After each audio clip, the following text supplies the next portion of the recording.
Hello and welcome back to our YouTube channel. उम्मीद करता हूं कि आप सभी फिट एंड फाइन होंगे। तो इस इम्पॉर्टेंट वीडियो में हम बात करने वाले हैं कि Jammu and Kashmir high court ने कुछ इम्पॉर्टेंट वैकेंसीज निकाली है for the posts of gazetted posts and non gazetted posts, ठीक है। And the number of vacancies are 22। हाँ, बहुत कम है, लेकिन मेहनत करने वालों के लिए ये भी बहुत चीज़ें होती हैं। तो इसका फॉर्म हमें कब से स्टार्ट होगा? 25 of March 2025 and the last date जो इसका होगा date will be the 15 April 2025, ठीक है। और फीस का भी लास्ट डेट यही रखा गया है, ठीक है। तो आगे क्या कहता है ये? तो आगे कहते हैं कि The online applications are invited for the eligible candidates for the participating in the selection process of various posts shown against item number mentioned in Annexure A in this notification, who are the domiciles of UT of Jammu and Kashmir।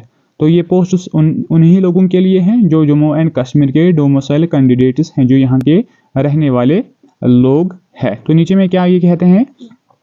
नीचे अब उन्होंने कहा है कि कुछ important चीज़ें हैं जो आपको माइंड में रखने हैं रिगार्डिंग ये कौन सा एलिजिबल है और कौन एलिजिबल नहीं है, ठीक है। तो फर्स्ट जो देखना है, नॉट बिलो द 18 ईयर्स।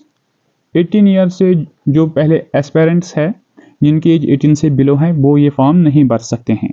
और नॉट एबो, और भी कुछ लोग नहीं भर सकते हैं जिनकी age 40 years in case of open merit. Open merit के जितने भी एस्पेरेंट्स हैं जिनकी एज 40 ईयर्स है वो भी ये फॉर्म नहीं भर सकते हैं, ठीक है। 43 years in case of SC, ST1, ST2 RBA candidates. और RBA कैंडिडेट्स की जो एज होने वाली है 43 से अलावा नहीं होनी चाहिए, ठीक है, right.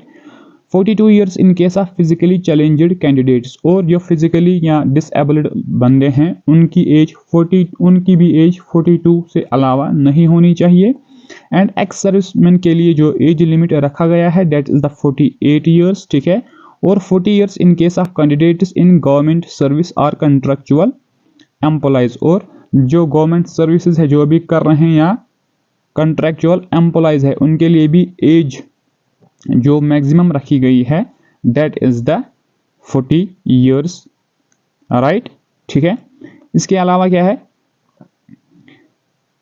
Are in the possession of the prescribed minimum academic, professional, technical qualifications and fulfill other eligibility conditions whenever required are shown against the each post item in Annexure A or before the last date of submission of application from 15th of अप्रैल 2025। और इसके बारे में जितनी भी qualification की ज़रूरत है, technical की ज़रूरत है या बाकी सारी चीज़ें जो लिखी गई है हर किसी पोस्ट में एनेक्चर ए में ये सब चीज़ें दिए गए हैं।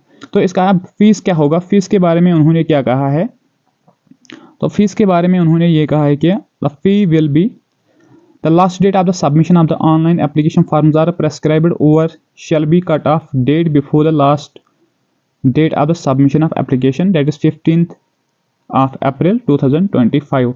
तो फीस के बारे में उन्होंने ये कहा है कि फीस का लास्ट डेट उसी दिन है जब ये फॉर्म का लास्ट डेट है that is the 15th of April 2025 and है द फी डिपॉजिट 350। तो फीस इसका क्या होगा? 350 इसका फीस होगा। तो ये इंपॉर्टेंट वीडियो था आपके लिए, तो इसलिए मैंने सोचा कि आपके साथ ही शेयर किया जाए। तो थैंक यू सो मच।